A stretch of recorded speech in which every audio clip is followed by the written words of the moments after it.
tangga, keluarga. Kalau lagi ingin bikin-bikin apa kan gampang. Dan untuk kesibukan istri juga sih, bisa jahit-jahit, gitu kan, bikin-bikin atau mungkin dijual. Simpel, sederhana, tapi itu menyenangkan. Karena baju anak-anak pada robek, pada sobek, jahit istri. Nah, kemampuan istri saya ini saya nggak maksudnya buka aib, tapi ini pelajaran bahwa kemampuan istri saya dalam menjahit itu bisa dibilang kalau sama saya pribadi masih mending saya gitu ya. Karena dulu saya kecilnya memang belajar jahit. Gitu. Tapi intinya andaikan itu dulu dia lakukan, dia pelajari ketika dia masih jomblo, pasti akan berbeda gitu. Ketika dia jomblo kan nikah, tahu-tahu dia bisa jahit, bikinkan baju buat suami, suami akan senang banget, pasti akan bersyukur banget gitu. Punya istrinya bisa jahit, istrinya bisa bisa bikinin baju untuk suami. Itu baru simpel tuh. Baru masalah jahit. Dan jahit ini bukan masalah bakat-bakatan, tapi berdasarkan kemauan aja gitu. Kalau kita punya kemauan, insya Allah kita bisa jahit. Ini contoh, ngisi skill-skill ibu rumah tangga aja gitu. Itu tanda bagian dari memantaskan diri kita. Dan insya Allah kalau kita bisa kayak gitu, pede lah, yakin. Insya Allah saya yakin tuh teman-teman pede, ya, biar nggak insecure banget itu, begitu caranya. Jadi belajar jahit, kalau perlu belajar motong rambut, nggak apa-apa itu. Nanti kan itu kita kayak udah benar-benar nyambut, ya Allah saya belajar ini, saya niati diantaranya biar engkau ridho, dan jadikan ilmu-ilmu aku ini bermanfaat ya Allah. Bagaimana caranya aku bisa bermanfaat ilmu saya kalau nggak ada suaminya? Bagaimana ilmu saya agar bermanfaat kalau saya nggak punya anak-anak ya Allah? Maka doanya itu terus sama Allah. Nanti lama-lama dibuka betul itu pintu langit itu. Doa kita makbul insya Allah. Ya doanya kita gitu ya Allah. Allahumma kalau marzuqna ilman nafi'ah, ya Allah anugerahkan kepadaku rezeki ilmu yang bermanfaat. Nah, cara memanfaatkan ilmu kan diamalkan. Contohnya tadi masak ya, buat siapa kita masak?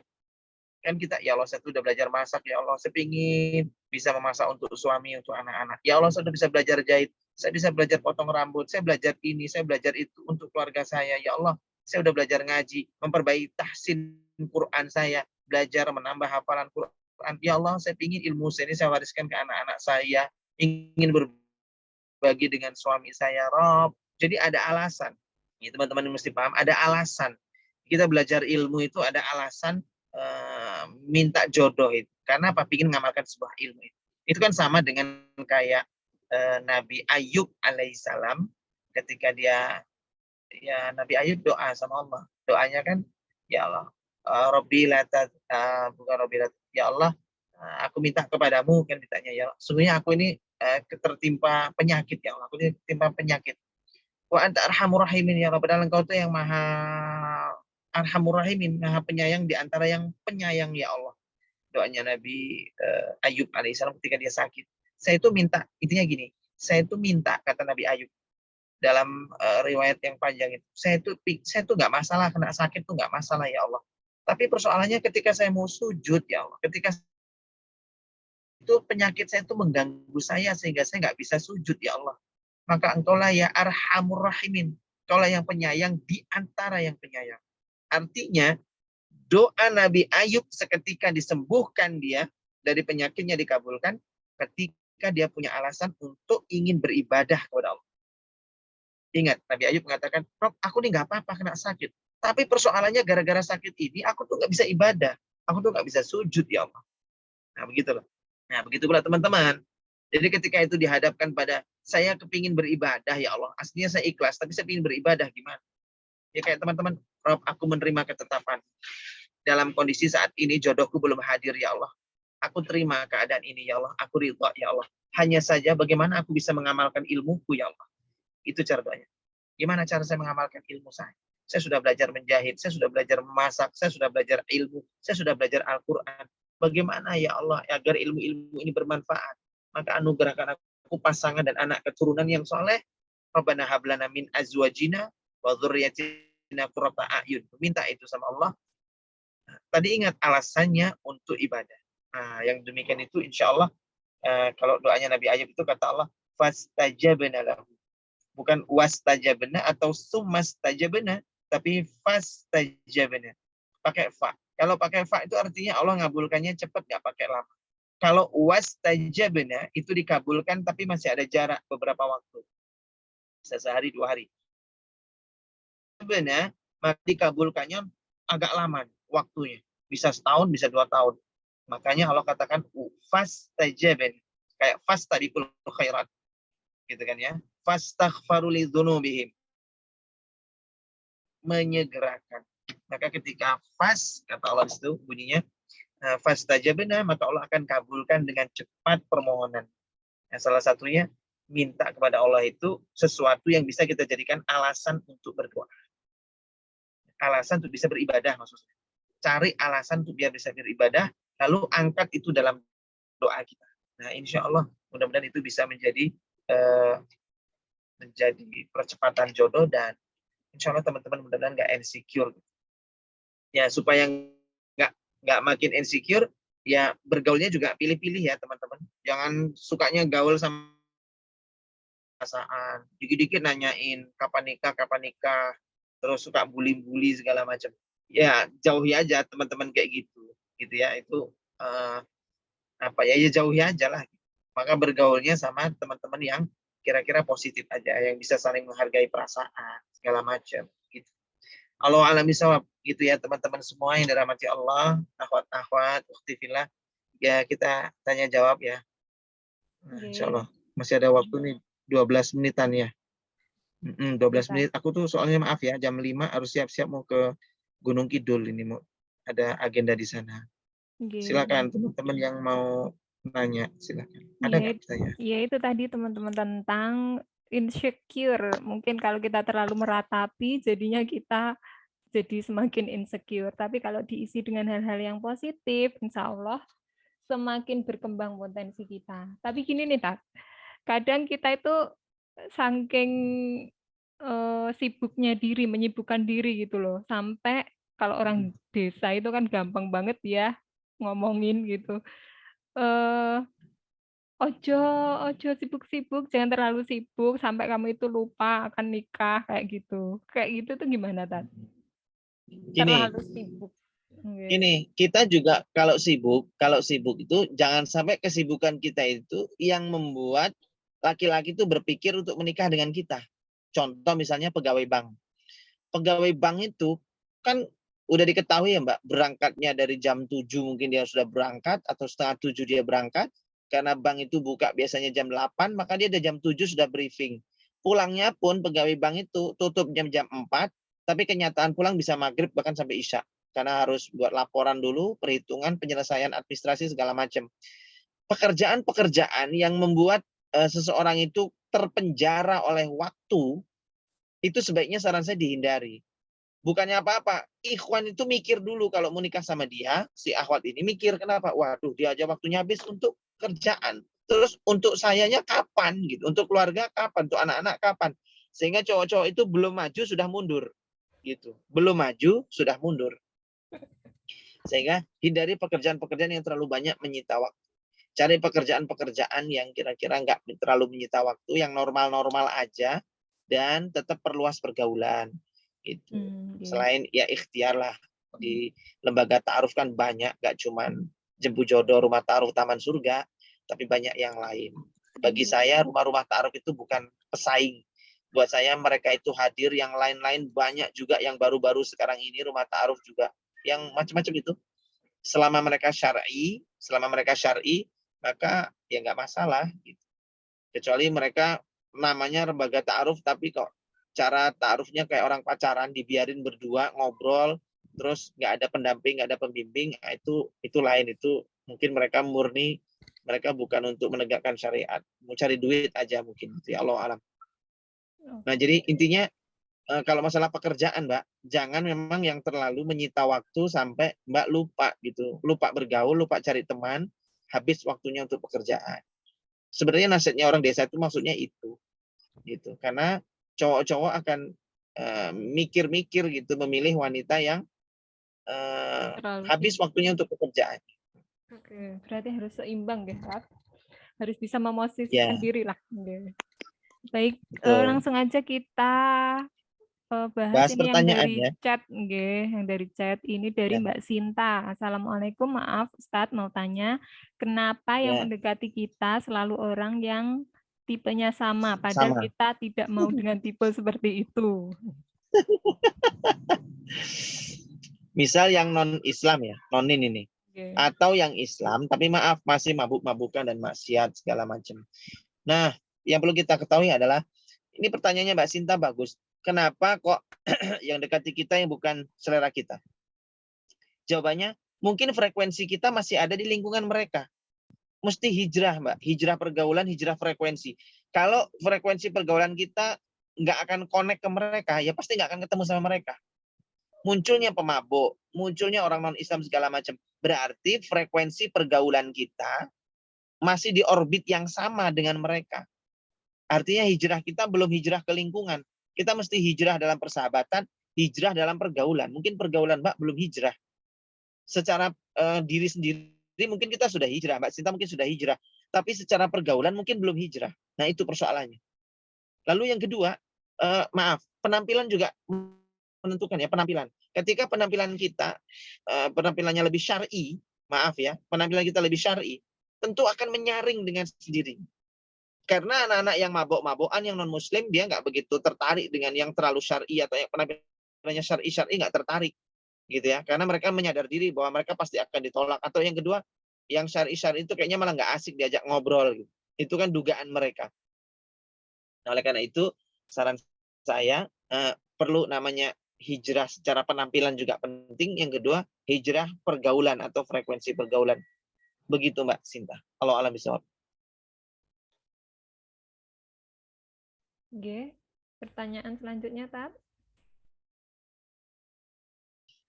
Tadi seperti yang disebutkan oleh Ustadz, dengan jomblonya kita ini, kita bisa mengupgrade kualitas diri sekarang. Yang saya rasakan, karena semakin mengupgrade diri, semakin banyak yang minder. Dan misalnya, oleh kita, tidak ditemukan dengan yang biasa-biasa saja. Misalnya ini banyak, maksudnya kita bagaimana? Mungkin kita akan ditemukan dengan yang berkualitas. Nah, sedangkan sudah banyak yang sold out. Dan yang berkualitas mungkin juga tidak memandang kita berkualitas. Atau bisa disebut bukan levelnya. Lebih spesifik dari sisi fisik. Nah, bagaimana nih? Begini Mbak Susanti, Mbak Santi ya. Kita tuh kalau upgrade diri, upgrade skill, itu kalau upgrade skill tak rasa nggak ada namanya cowok minder. Cowok itu minder rata-rata, ini saya sebagai cowok ya. Yang saya omongin ini pastinya mewakili cowok-cowok kebanyakan pada umumnya. Karena saya sendiri merasakan. Yang bikin cowok-cowok minder sama cewek itu karena dia punya pendidikan yang lebih tinggi. Jadi yang di-upgrade itu adalah bukan pendidikan formal sebenarnya. Kalaupun dia meng-upgrade pendidikan formal, rahasiain aja pendidikan formalnya itu. Jadi yang di-upgrade itu skill-skill, life skill, bahasanya life skill. Bukan strata pendidikan formalnya. Atau yang kedua, jangan dinaikkan skill, bukan jangan dinaikkan ya. Lebih pantasnya kita sebenarnya sembunyikan ya. Jadi perempuan tuh menaikkan skill dalam hal karir. Jadi kalau karirnya bagus, kemudian karena karir yang di skill yang di upgrade itu adalah kemampuan berbisnisnya sampai dia punya usaha yang bagus, punya bisnis yang bagus, ya kan? Bahkan dia mungkin sudah cukup mapan, si akhwat ini cukup mapan. Nah, itu cowok-cowok akhirnya ngeper. Kecuali, saya bilang, satu, ketika dia mengisi biodata ta'aruf, dan ini saya sudah nyampaikan ya di kuliah materi pranikah saya di Telegram itu insya Allah sudah banyak banget itu. Saya bahas salah satunya adalah buat akhwat yang punya pendidikan tinggi kayak S2 atau mungkin S3, maka saran saya nggak usah ditulis di biodata ta'aruf. Jadikan itu sebagai kejutan, surprise, dan hadiah aja buat suami. Cukup yang ditulis S1-nya aja. Gitu ya, S1-nya. Sebentar. Pak Bambang, kenapa? Oh, di situ. Ya, makasih. Nah, jadi satu, di biodata ta'aruf itu disembunyiin aja untuk masalah itunya. Strata pendidikan. Demi Allah bukan bohong. Hanya tidak terbuka aja gitu. Tulis saja S1-nya dan itu nggak ada masalah. Kadang-kadang tulisan S2 kita dan S3 kita itu buat cowok-cowok pada ngeper. Yang kedua, masalah karir, kemandirian. Kalau akhwat itu mandiri karena mengisi waktu-waktu kosong nunggu jodoh datang, atau dia juga sudah ikhtiar menjemput jodoh, hanya belum pernah ketemu yang cocok, yang pas sesuai dengan keinginan kita. Lalu kita isi kesibukan itu dengan berkarir dan ternyata sukses berkarir, asik berkarir. Yang teman-teman perlu pahami adalah ketika di biodata ta'aruf ditulis itu, harus ditulis. Kenapa? Saya punya, walaupun punya pekerjaan ini dan itu, ya pekerjaannya nggak usah terlalu terbuka jelasnya. Pokoknya punya usaha lah, dagang gitu ya. Tapi harus ditambahi keterangan. Apa keterangannya? Walaupun saya bisnis, walaupun saya dagang, kalau saya sudah nikah, insya Allah saya sami'na wa ata'na. Nah, itu yang harus diekspresifkan ya, yang harus disampaikan ke biodata kita, supaya Pak Ikhwan itu nggak ngeper dulu. Oh, alhamdulillah ini wanita solihah nih. Ketika ikhwannya baca, kenapa? Di situ tertulis akhwatnya, mandiri, dia udah punya usaha, ya misalkan dia buka usaha sendiri dan alhamdulillah bagus. Ikhwannya baca, bagus ada tulisannya, walaupun saya punya usaha dan sudah mandiri, tapi kalau saya sudah menikah, saya milik suami saya. Sami'na wa ata'na. Nah, kalimat-kalimat itu membuat laki-laki lebih tenang dan tentram, buat laki-laki lebih merasa nyaman aja dengan kalimat itu, gitu ya. Dia nggak akan takut dengan si wanita-wanita yang begini. Begitu ya. Untuk pertanyaan Mbak Santi. Yang terakhir pertanyaan dari Mbak Elsa. Ustadz, apakah boleh suami kita nanti menggunakan cincin nikah, Pak Ustadz? Jawabannya, cincin nikah boleh selama untuk yang laki-laki bukan dari emas. Jadi kalau misalkan nikah, bikin cincin nikah ya, sepasang cincin itu couple, cewek cowok, suami istri, maka yang istri boleh dari emas. Kalau yang laki-laki nggak boleh emas. Meskipun itu emasnya emas putih juga tetap nggak boleh. Yang namanya emas tetap nggak boleh. Bolehnya apa? Bolehnya terbuat cincinnya itu cincin dari, ya biasa aja. Biasanya apa sih? Cincin laki-laki besi, atau mungkin dari perak biasa, dan itu nggak ada masalah, masih diperbolehkan. Yang nggak boleh emas, laki-laki itu nggak boleh pakai emas, gitu. Jadi begitu ya untuk penjelasan masalah cincin, boleh dipakai atau enggaknya itu. Bahannya saja yang penting bukan emas. Bentuknya mungkin sama, mirip dengan si istrinya. Bentuk desain modelnya itu sama, tapi bahannya yang berbeda. Allahu a'lam bishawab. Begitu teman-teman semua, Mbak Rahmatun dan teman-teman semua yang sudah bergabung di sini. Ada Mbak Desi, Mbak Ju, Mbak Elsa, Mbak Ervina, Mbak Eva, Mbak Heni, banyak banget, Mbak Nunu, Mbak Dinda, Mbak Sinta, Mbak Santi, siapa lagi? Mbak Desika. Boleh nanya satu pertanyaan lagi nggak, Kak? Satu pertanyaan. Iya, penutup. Iya. Penutup, ya, boleh. Ya, mungkin maksudnya ada beberapa yang mengalami juga, atau gimana saya kurang paham ya. Nah, terkait masalah pekerjaan, memang beberapa dari kita akhirnya menyibukkan diri dengan pekerjaan. Ada juga yang memang memantaskan diri. Namun pasti banyak, termasuk saya pun juga pasti bertanya, kenapa sih kok sampai sekarang juga belum dapat? Padahal kita berusaha untuk memantaskan diri, terus juga berusaha untuk lebih mendekatkan diri, dan bahkan kayak gimana ya istilahnya, kayak ya udah kita kayak berdamai, nanti misalnya suami kita atau calon kita mintanya apa, kita insya Allah bisa memenuhinya gitu kan. Sampai ada di titik yang percuma sholat tahajud, percuma melakukan ibadah ini itu, kok hidup kita gini aja. Apakah itu hal yang wajar? Gimana sih maksudnya supaya beribadah saat perasaan itu tuh muncul, Pak? Mbak Desika ya? Iya. Yang nanya Mbak Desika ya? Iya. Mbak Desika, mengisi waktu dengan bekerja, berkarir ya nggak apa-apa lah. Yang saya bilang tadi ya. Kalau jomblo nggak ada aktivitas, justru malah kita makin sedih dan pikiran kita jadi kacau, rusak, stres segala macam. Kita isi dengan kesibukan dan itu wajar banget dan itu sangat wajar. Seorang wanita itu yang paling penting adalah ketika dia bisa memiliki kelebihan diri. Kelebihan dalam arti gini, saya kalau menyampaikan di kuliah pranikah itu, kita mesti punya namanya itu benefit product atau product advantage atau added value. Kalau bahasa istilah ekonomi itu ada added value. Artinya nilai lebih apa yang kita miliki yang membuat laki-laki itu bisa suka sama kita. Kalau kita nggak ada nilai lebih, susah. Dan kita mesti jujur dengan diri kita. Artinya apa? Jujur kalau kita itu memang punya, kalau kita itu punya kekurangan yang ditunjukkan orang dan kita jujur sajalah mengakui kekurangan kita dan kita mau berubah. Itu persoalannya. Saya sedih ya, jujur saya sedih. Ketika kemarin ada ibu-ibu, kemudian dia bilang ke saya gini, ini ibu-ibu, Ustadz tolong dong carikan jodoh buat putri saya. Lalu saya bilang, ya insya Allah saya bantu Bu, kirimkan aja fotonya. Terus fotonya dikirim ke saya. Saya lihat fotonya, mohon maaf sekali. Sebenarnya Mbak ini cantik. Hanya saja dia kurang mau merawat dirinya, merawat posturnya. Satu, dia nggak mau belajar dandan. Andaikan saja dia mau belajar pakai hijab yang benar aja, yang gede-gede gitu bukan.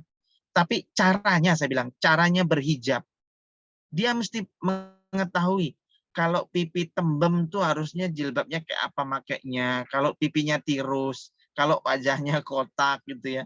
Dia harus pakai jilbab itu yang cocok buat dia, jangan asal pakai. Sehingga laki-laki itu ngelihatnya kan indah. Nah, ibu ini ngirim foto anaknya, nggak cocok dengan wajahnya, dengan cara pakai hijabnya. Sehingga ngelihatnya aja, aduh, kita sedih ngelihatnya itu. Saya sebagai cowok ya, ngelihatnya sedih. Andaikan saja dia sedikit mengerti tentang cara berdandan, mungkin akan berbeda. Ngelihat ada testimoni sosial ya, tentang yang orang gila dirawat, orang gila yang dimasukkan ke salon, kemudian diperbagus gitu kan. Orang gilanya itu kemudian didandanin, dipermak jadi ganteng, dan di situ dia muncul kepercayaan diri. Tadinya kan rambutnya kacau, gondrong, brewok segala macam, dimasukkan salon, didandanin keren, gantiin baju, dia akhirnya muncul kepedean lagi, percaya diri lagi. Nah, terkadang orang itu karena tenggelam dengan lamanya nggak dapat jodoh, akhirnya ya sudah, dia membiarkan tubuhnya yang bentuknya sudah mulai nggak karuan. Dia nggak peduli lagi dengan cara dandannya lagi. Sayang sekali. Maka itu juga buat seluruh mbak-mbak yang ada di Zoom kita kali ini, yang perlu kita tahu juga bahwa cowok itu, ini sudah lumrah dan fitrahnya, cowok itu pasti akan mandang fisik dulu. Ingat, pertama cowok itu akan pandang fisik dulu. Agama, iya memang, sebagai penentu. Tapi yang membuat tertarik, tidak tertariknya cowok itu adalah fisik. Apa alasannya? Karena ini sudah menjadi bawaan hormon. Laki-laki itu memiliki hormon yang dia itu, hormon seksualitasnya yang itu istilahnya nggak mati-mati. Walaupun dia sudah tua sekalipun, dia nggak mengenal istilah menopause. Makanya laki-laki itu di Al-Quran saja, di Al-Quran itu pahalanya itu selalu pakai gambaran tentang wanita dan fisik wanita. Cobalah untuk mendorong umat, didorong dengan apa coba? Dapat balasan 72 bidadari lah, yang cantik lah, yang yang putih lah. Kan selalu bayangannya bidadari. Yang berdadanya indah. Kemudian bidadari yang cantiknya itu, andaikan cantiknya itu diturunkan ke bumi, maka seluruh yang di bumi ini akan kehilangan kecantikannya. Jadi semua itu gambarannya begitu. Coba lihat gambaran surga itu. Memotivasi laki-laki dengan wanita-wanita yang gadis-gadis yang perawan, yang tidak pernah hilang keperawanannya. Setiap kali berjima, keperawanannya kembali lagi. Kita pernah dengar kan istilah itu kan? Itu artinya apa? Allah saja memotivasi laki-laki untuk beramal soleh saja dengan maaf. Balasannya itu, ganjarannya adalah seksualitas, dan itu dikasih gambaran fisik kayak gitu. Nggak tahu ya, mungkin karena memang fitrahnya laki-laki akan memandang fisik. Maka perempuan yang belum menikah, dia selain upgrade skill-skill, fisik itu perlu sekali namanya diperhatikan. Ya, ideal, tubuh yang ideal segala macam. Ya perlu memang, dan kita harus jujur ngaku kalau Jangan jujur dengan kekurangan kita itu. Jangan sampai bilang gini, ya inilah saya Pak Ustadz, kalau ada yang mau sama saya ya berarti dia tulus. Kalau dia pandang fisik saya berarti dia nggak tulus. Jangan ngomong, jangan berpikir gitu, enggak gitu. Jangan kita pasrah dengan keadaannya, kita berusaha baik. Gitu. Berusaha untuk memperbaiki. Yang perlu Mbak pahami di grup ini adalah apa? Ingat, cantik itu relatif. Itu yang diingat-ingat. Jangan ukur kecantikan kita dengan artis-artis. Jangan kita ukur kecantikan kita dengan selebgram. Jangan, enggak. Banyak laki-laki yang dia itu gagah, tampan, tapi dia suka dengan perempuan yang enggak begitu cantik, tapi dia lihat ada inner beauty. Ingat, cantik itu relatif. Tidak selalu yang cantik itu sold out. Ya, enggak juga gitu. Artinya apa? Artinya cantik itu relatif. Saya kembalikan ke cantik itu adalah relatif. Karena ya nggak selamanya juga sih yang cantik itu dapat yang ganteng. Gitu. Karena yang cantik juga dapat yang nggak ganteng. Gitu kan. Mbak, coba ingat nggak di Instagram, maaf ya, di Instagram ada kita lihat ada video bule Muslim gitu ya. Yang satunya Arab, yang perempuannya kulit hitam. Perempuannya itu kulit hitam legam. Tapi Muslim. Sering bikin konten mereka berdua nih, konten. Di Instagram, di TikTok, atau mungkin di YouTube juga. Ini bule Muslimin. Yang laki-lakinya kulit putih, ganteng, bersih. Yang perempuannya itu kayaknya Muslim dari Afrika gitu modelnya. Itu hitam, legam. Dan itulah jodoh. Nyatanya apa? Banyak kok yang nggak pandang fisik. Gitu. Artinya, ada orang yang pandang, bagi dia itu cantik, itu ukuran dia seperti itu. Nah, yang paling penting adalah kita perlu terus berbaik sangka sama Allah. Itu modal yang paling besar, itu berbaik sangka itu. Kenapa? Selama orang itu tidak bisa berbaik sangka kepada Allah, itu tandanya dia sudah mendapatkan cintanya Allah. Jadi kalau orang itu masih susah berbaik sangka sama Allah, ya berarti dia belum dapat cintanya Allah. Allah itu menurunkan cinta kepada orang yang sudah nggak bisa lagi suuzon sama Allah. Ingat-ingat ya. Allah akan menurunkan cintanya kepada seorang hamba yang nggak bisa lagi suuzon sama Allah. Ketika dia sudah berbaik sangka penuh sama Allah, Allah turunkan cintanya. Kalau Allah sudah cinta sama hambanya, apa yang jadi keinginannya Allah akan kabul. Insya Allah begitu. Kalau alami sawab itu ya, Mbak Desika tadi yang masalah pertanyaan tadi itu mudah-mudahan bisa sedikit menjawab kegalauan teman-teman bahwa ya kita perlu sedikit berbaik sangka, perlu jujur dengan kekurangan kita, perlu juga memperbaiki penampilan kita juga karena cowok memang ngelihat itu juga. Ya, mungkin di antara teman-teman kalau misalkan ada yang secara fisik mungkin kurang langsing misalnya gitu, ya misalnya kan sedikit dietnya diet kenyang. Kalau yang takut lapar ya diet kenyang ala Huges itu. Ala Huges kan makanya tetap kenyang, makan kenyang gitu kan. Itu contohnya. Ya macam-macam lah. Tapi intinya adalah ingat, kalaupun kita ikhtiar melangsingkan badan itu bukan karena mau dapat jodoh, karena memang Allah itu menyukai orang yang jamil yuhibbu jamala. Allah yang suka dengan hamba yang indah, yang dia menjaga kesehatannya gitu ya. Di kepala kita mesti hilang kata-kata gemuk nggak apa-apa, yang penting sehat. Padahal kata dokter-dokter, kata Zaidul Akbar, katanya si Huges itu, Dewi Huges itu, nggak ada namanya gemuk sehat, tuh nggak ada. Ya, gemuk sehat itu nggak ada. Karena nggak mungkin orang normal itu nggak akan gemuk. Ya, kalau gemuk tuh berarti ada masalah, gitu aja. Kalaupun dia sekarang sehat-sehat saja, ya belum aja, belum tiba waktunya, nanti ada yang sesuatu yang berat. Intinya jaga kesehatan itu penting juga, jaga penampilan juga penting sekali. Belajar berdandan itu penting banget, belajar dandan. Taib itu ya teman-teman semua, besok kita sambung lagi ngobrol-ngobrol asik kita. Yang lebih banyak lagi di minggu depan mudah-mudahannya. Paling enak kayaknya kita ngobrolnya malam, karena memang sore gini teman-teman ada yang masih pulang kerja, di perjalanan segala macam. Ini qadarullah saya karena malam ini, qadarullah banget itu, saya itu udah kadung terima jadwal sudah lama. Padahal malam itu saya selalu ngosongkan jadwal, nggak terima jadwal. Jadi insya Allah teman-teman kita ketemuannya besok-besoknya di malam hari aja, biar yang stay tune di Zoom kita lebih banyak lagi insya Allah. Begitu Mbak Rohmatun. Terima kasih ya buat teman-teman semua yang udah bergabung. Yang pertanyaan belum bisa saya jawab, nanti saya jawab di grup aja coba. Ini ada pertanyaan nggak? Kalau ada nanti. Oh, sudah hampir habis. Iya, nanti disambung di grup. Sambung. Oh, udah. Nah, oke. Terima kasih Ustadz. Gitu ya. Kita doakan semoga Ustadz Aman selalu sehat dan segera bisa memunahkan populasi jomblo di grupnya. Monggo langsung aja ditutup. Ya, subhanakallahumma wa bihamdika asyhadu an la ilaha illa anta astaghfiruka wa atubu ilaik. Assalamualaikum warahmatullahi wabarakatuh. Warahmatullahi wabarakatuh.